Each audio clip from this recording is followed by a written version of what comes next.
Hello everybody and welcome to another Total Gaming Network and CS Nation presentation. This is as always Zips, and today we're going to take a look at Counter-Strike Global Offensive. The beta, rather the stress test beta, just started up tonight in fact. Well, it's probably going to be tomorrow by the time you guys get it to actually watch this.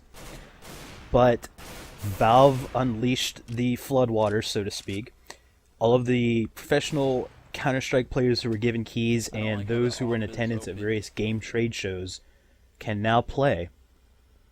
And we at Counter-Strike Nation fortunately got our hands on a key and we were able to play tonight. And what you're going to see over this video and probably the next couple of videos is everything that's included in the beta. The first couple of videos are just going to be a quick look at both the casual and competitive game modes. The classic game modes is what they're called. And then after that, we'll probably do a fly-through of the two included maps, which are DE Dust and DE Dust 2. And beyond that, perhaps we'll take an individual look at each weapon. We'll go into as much detail as we can. It's kind of difficult to do in this beta because, one, you can't pick what server you join. It's all matchmaking. Even joining friends is a bit difficult. You have to either get lucky and join on them through Steam Friends, which doesn't always work, or join via server IP. Another thing in this beta that is bugged right now is that in the casual game mode, DE Dust 2 is not active. You can only play on the first DE Dust, which kind of has some people upset. Competitive game mode as well, you actually can't matchmake for that right now. You have to set up a server and then have people join via IP. So, you know, it's a beta, but these things are expected, right? Well, first we're going to take a look at the casual game mode, which, if you don't know, it's a more relaxed 5-on-5 game type. You start off with $2,000, armor is automatically purchased for you, and according to the little in-game blurb, the default settings have a match length of 30 minutes, a time per round of 3 minutes, buy time of 45 seconds, and you can spectate anybody. And I don't know if this is a server-side variable or if it's on by default, but when you die, all talk is on, so you can chat amongst the terrorists and counter-terrorists at the same time.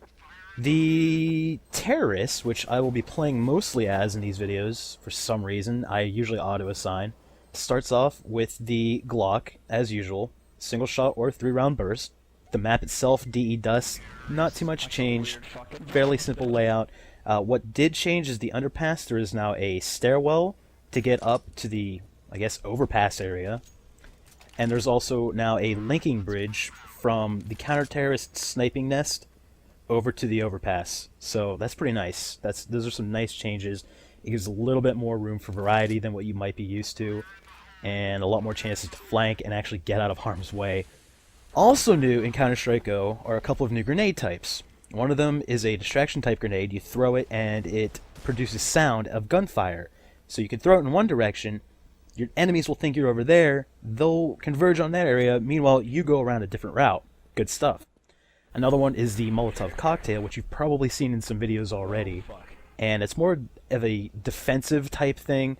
It blocks off pathways and forces the other team to either wait it out or go around a different path. It's really, really good for limiting your opponent's options. Not really good on offensive stuff. It does cause damage if you stand in it, sure, but it's such a slow burnout that you're more than likely not going to kill anybody with it. The counter-terrorists, they start off with a new pistol this time. It is the P2000. It's a bit more beefed up than the USP was. It's essentially the same pistol, but for all intents and purposes, it is a more balanced gun. So the terrorists and counter-terrorists are pretty much on even footing in the beginning. We're not going to go too much into detail about the competitive mode, but it is more akin to the classic Counter-Strike gameplay that you are used to. You start off with $800, you have to purchase armor. Well, you don't have to, but the option is there. You don't automatically get it like you do in the casual mode. But like I said, we'll get into in the next video where I show you Dust 2. As you can see, Dust, it's got a nice visual overhaul. I believe this is running on the Portal 2 version of the Source engine. Either that or the Left 4 Dead 2 version. They're almost identical. There's a lot of carryover sounds. In fact, the voices for the bots, I believe, come straight from Counter-Strike Condition 0. Not that it's a bad thing, you really shouldn't be playing against bots anyway, but, you know, if they're there, so be it. They do fill out the teams until other people join. So far, during the beta, it's been a mixed bag experience. I haven't played too much, but so far initial impressions are that the movement is very floaty. You kind of feel like you're skating occasionally, and there is some movement glitch where I kind of hesitate to say this, but if you take your knife out and you just tap A and D or whatever your strafe keys are, real quick back and forth while moving forward, you'll zoom across the map.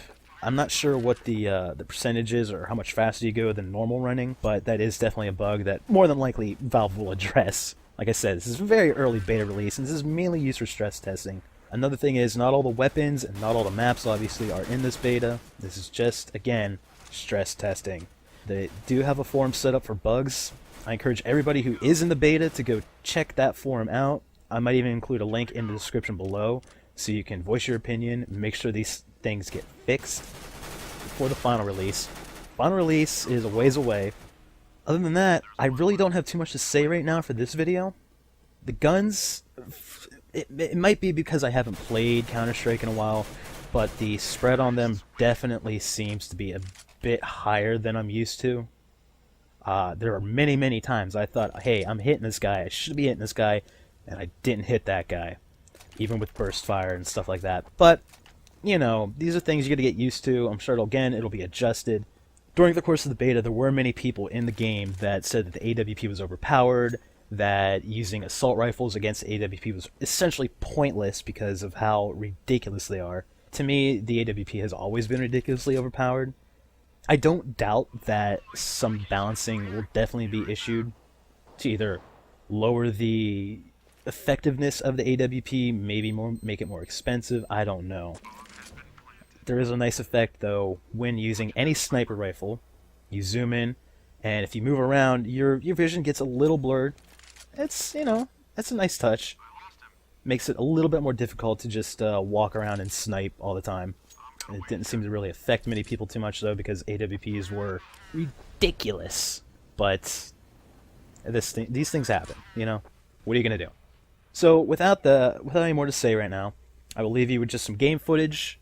You can see what the game's about, and we will bring another video, which will be about DE Dust 2 and the game's competitive mode. So we'll catch you then. This has been Zips with Total Gaming Network and CS Nation.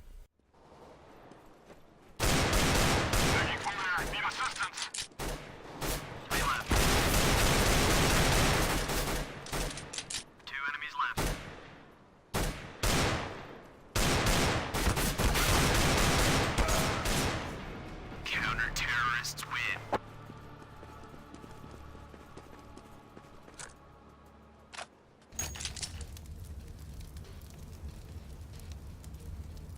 Okay, let's go.